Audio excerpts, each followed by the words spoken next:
प्रभु यीशु मसीह के मीठे और मधुर नाम में आप सभी को जय मसीह की, प्रेज लॉर्ड। मसीह कलीसिया प्रभु की उपस्थिति में आप सभी का स्वागत है। आइए हम खुदा के पाक कलाम से कुछ बातों का समझेंगे, जानेंगे, सीखेंगे।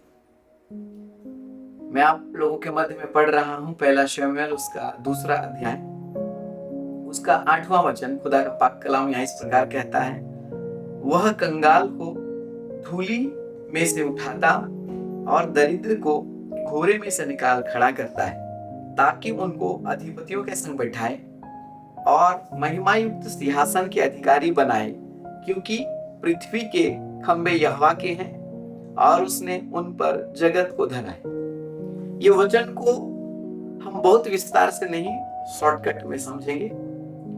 मैं कुछ बातों को इन दिनों में अपने जीवन के अंदर में भी देखा, मसीह कलीसिया के अंदर में देखा, जहां हम जा रहे हैं, जिनके साथ हम उठ रहे हैं, बैठ रहे हैं, कुछ प्रश्न है मनुष्य के जीवन में चल रहा है। आप पूरा जब देखोगे तो आपको समझ में आएगा। आप ध्यान पूर्वक देखिएगा और एकांत में वचन को सुनिए और समझिएगा, जो प्रैक्टिकल बातों को मैं आपके सामने आज रखना चाहता हूँ। एक मनुष्य के जीवन के अंदर में जब शिक्षा नहीं होता है, एक मनुष्य के जीवन के अंदर में जब फाइनेंस नहीं होता है, जब उसका परिवार बड़ा नहीं होता, आर्थिक स्थिति उसकी कमजोर होती है, वो बार बार रिजेक्शन को अपने जीवन के अंदर में देखता है। आप याद रखिएगा, आपके पास लोग नहीं है, आपके पास टीचर नहीं है, आपके पास फाइनेंस नहीं है, आपके पास बड़ा घर नहीं है, आपके पास बड़ी कलीसिया नहीं है, तो लोग आपको हमेशा रिजेक्ट करते जाएंगे। आपको सम्मान कभी आने नहीं देगा। आपको लोग कभी भी उस रीति से एक्सेप्ट नहीं करेंगे जिस रीति से आपका हृदय चाहता है, आप जो डिजर्व करते हो। तो खुदा का वचन क्या कहता है, आइए हम समझते हैं। वो कंगाल को धूली में से उठाता है। सबसे पहली बात यह है, अगर आप परमेश्वर यहोवा के पवित्र वचन पर विश्वास करते हैं, यदि आप वचन के अनुसार जीवन जीते हैं, तो इस बात का 100% संभावना है कि आपको परमेश्वर खड़े करेंगे। मैं संभावना शब्द का इसलिए इस्तेमाल कर रहा हूं क्योंकि केवल मसीह विश्वास करना ही एक मनुष्य के जीवन के लिए जरूरी नहीं है। उसको वचन के अनुसार जीवन भी बिताना पड़ता है। प्रार्थना, उपवास और कलीसिया में नियमित पवित्रता के साथ प्रभु का उपस्थिति में बैठना पड़ता है। तो वचन में लिखा है, वो कंगाल को धूली से उठाता है। मैं आपको एक स्टोरी बताता हूं। मैं एक ऐसे व्यक्ति को जानता हूं जिसके जीवन के गवाही को मैं आपके सामने रखूंगा। वो 3 भाई बहन होते हैं वो लोग, और उसका पिताजी आज भी ऐसे थंब लगाते हैं, साक्षर नहीं है, माता भी साक्षर नहीं है, और वो व्यक्ति एक जंगली गांव में रहता है। क्या हुआ, आज से कई वर्ष पहले उसका पिताजी लकड़ी काटता था। लकड़ी काट करके, जैसे आपको पता है आदिवासी क्षेत्रों में जैसे लोग रहते हैं, सूखी लकड़ी को काट करके गांव में, बाजारों में बेचते थे, और वो बताते हैं कि 10 रुपए 15 रुपए में सेल करते थे। और उनके घर के अंदर में खाने के इतने लाले पड़ते थे कि वो व्यक्ति जिसका मैं गवाही आपको बता रहा हूँ, वो कहता है कि जब उसने विवाह किया, अर्थात अपने कल्चर के हिसाब से, तो बोलता है कि एक लुंगी भर था उसके पास में, स्त्री को देने के लिए उसके पास में साड़ी भी नहीं था, और साइकिल में मजदूरी करने के लिए जाया करता था। मजदूरी करके लेकर के आता था, तो वो कहता है अगर दिन को लेकर के आते थे तो रात को खाने के लिए नहीं। तो ऐसे उस व्यक्ति के जीवन के अंदर में एक समस्या आई, और उस समस्या के द्वारा वो मसीह जीवन को उसने जाना, और मसीह जीवन को जानने के बाद में वो व्यक्ति जो है वो कलीसिया नियमित तरीके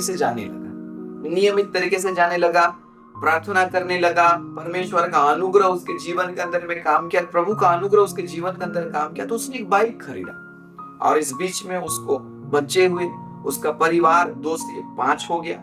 अब इसके माता पिता की जिम्मेदारी भी इसके अंदर में थी, और वो लगातार अपने गांव से दूसरे गांव की ओर कलीसिया जाता, परमेश्वर को वचन को सुनता।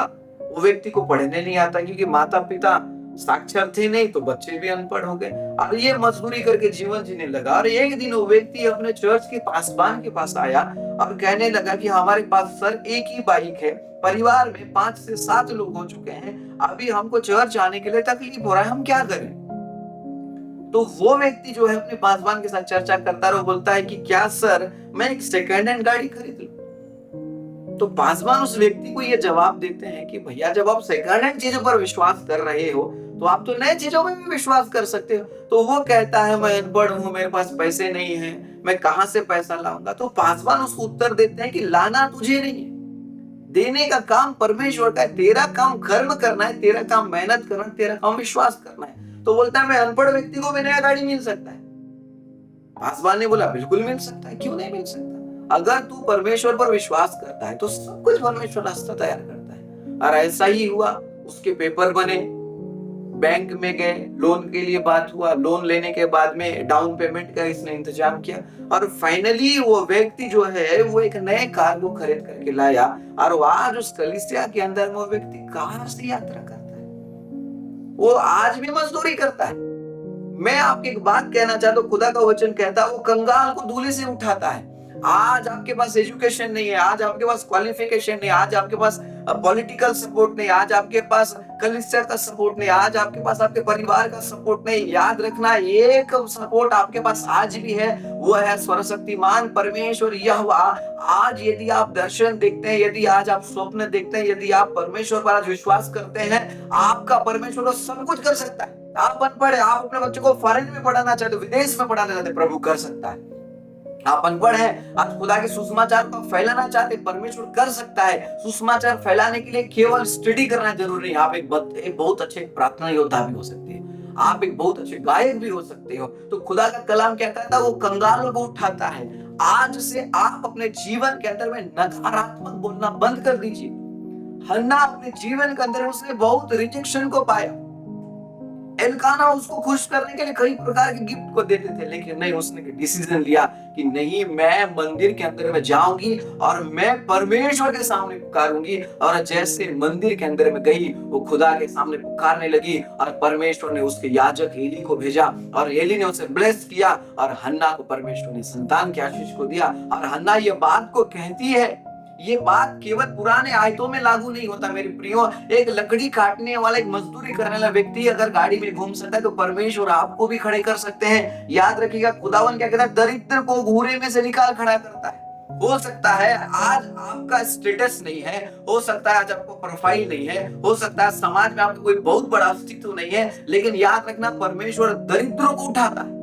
लोग आपके शिक्षा को देखकर क्या टिप्पणी कर रहे हैं, आपका बेइज्जती कर रहे हैं। खुदा का कलाम क्या कहता है, मूर्खों को चुनने वाला परमेश्वर है। आप देखिए यीशु मसीह के जितने 11 चेले थे, बहुत साक्षर नहीं थे, इतने नहीं थे, लेकिन परमेश्वर की बुद्धि जब कार्य करती है, पवित्र आत्मा का ज्ञान जब कार्य करता है, वचन कहता है धूले से उठाता है, वचन कहता है दरिद्रों को खड़ा करता है ताकि अधिपतियों के संग बैठाए।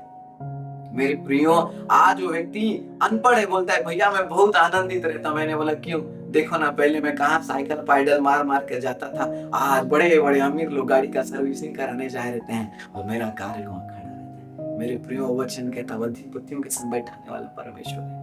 प्रभु ये नहीं देखता कि आपके पास संसार की डिग्री क्या है। इसका मतलब ये नहीं कि शिक्षित होना नहीं है, बिल्कुल शिक्षित होना चाहिए। मसीह की देह को, मसीह की कलीसिया को वचन का शिक्षा और संसार के अंदर में जो किताब है वो शिक्षा का होना बहुत जरूरी है। पर वचन क्या कहता है, वो अधिपतियों के संग बैठाएगा।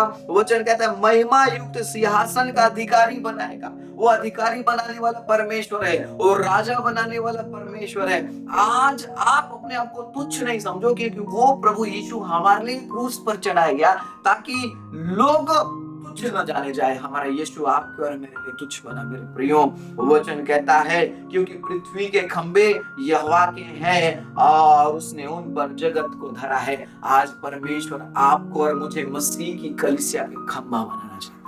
आपको निर्णय लेना पड़ेगा, आप कौन से एरिया का खंबा बनना चाहते हो। आप प्रार्थना का खंबा बनना चाहते हो, आपको शैतान कभी डिस्ट्रॉय नहीं कर सकता। आप उपवास का खंबा बनना चाहते हो, शैतान आपको कभी बर्बाद नहीं कर सकता। आप वचन को पढ़ करके खंबा बनना चाहते हो, आपको शैतान कभी डिस्टर्ब नहीं कर सकता।